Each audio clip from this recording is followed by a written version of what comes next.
নমস্কার বন্ধুরা, সোহিনীস দিশা চ্যানেলে আপনাদের সবাইকে আমি স্বাগত জানাচ্ছি।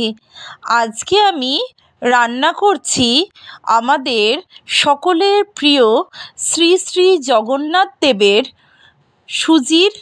আমের সুজির মোহনভোগ। রথযাত্রা স্পেশাল আমের সুজির মোহনভোগ বা আমের মোহনভোগ আমরা বানাচ্ছি। এর জন্য প্রথমেই কড়াতে নিয়ে নিলাম ঘি।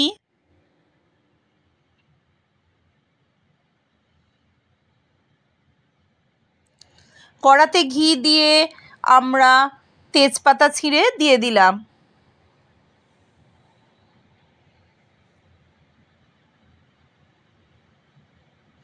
কড়াতে ঘি, তেজপাতা, সুজি দিয়ে ভালো করে নাড়াতে লাগলাম।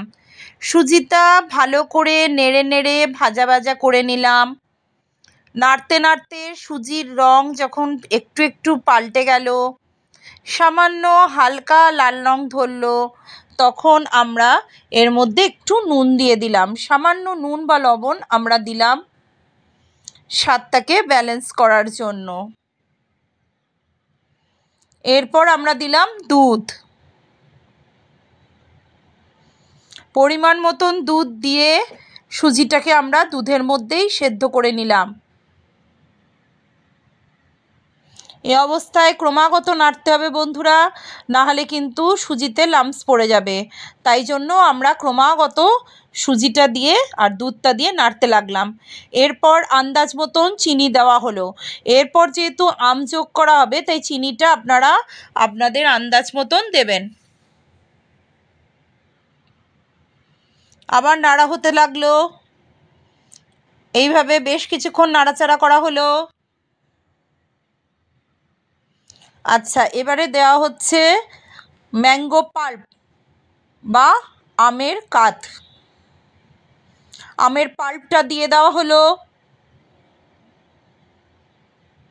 আমি হিমসাগর আম নিয়ে আমগুলো মিক্সিতে পেস্ট করে নিলাম, তারপর ছাঁকনিতে একটু ছেঁকে নিয়েছি।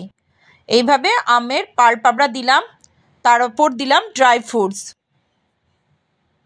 বন্ধুরা, ড্রাই ফ্রুটসের মধ্যে আমার কাছে কিশমিশ আর খেজুর ছিল, তাই দিলাম। আর একটুখানি আমন্ড ছিল। আপনারা আরও আপনাদের প্রয়োজন মতন কাজু বা যে কোনো ধরনের ড্রাই ফ্রুটস দিতে পারেন।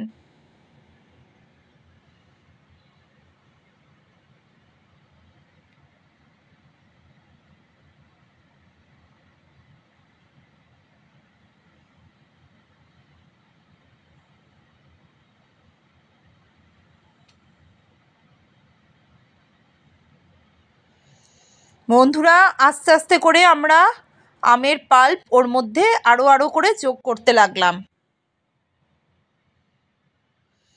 এবং মিশ্রণটাকে নাড়াতে লাগলাম।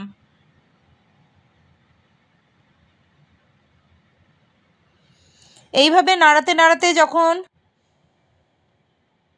মোহনভোগটা একটুখানি শুকনো শুকনো মতন হয়ে গেল, মানে একদম ছেড়ে গেল কড়ার গা থেকে, তখন বুঝলাম যে এটা একদম তৈরি। এরপর আমরা সামান্য গোলাপ জল দিলাম। আপনারা গোলাপ জলের পরিবর্তে এলাচ গুঁড়োও দিতে পারেন, বা গোলাপ জল অথবা গোলাপ জল এবং এলাচ দুটোই দিতে পারেন।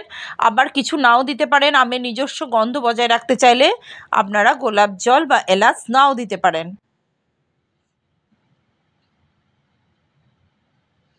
শেষে আরেকটু ঘি যোগ করলাম।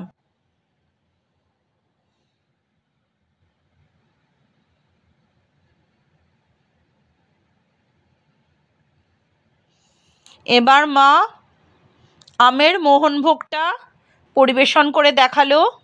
ওপর থেকে আবার একটু কিশমিশ ছড়িয়ে দেওয়া হলো। আপনারা যে কোনো ড্রাই ফ্রুটস ছড়িয়ে দিতে পারেন। ভালো লাগলে আমার চ্যানেলকে লাইক, শেয়ার, সাবস্ক্রাইব করুন। ধন্যবাদ।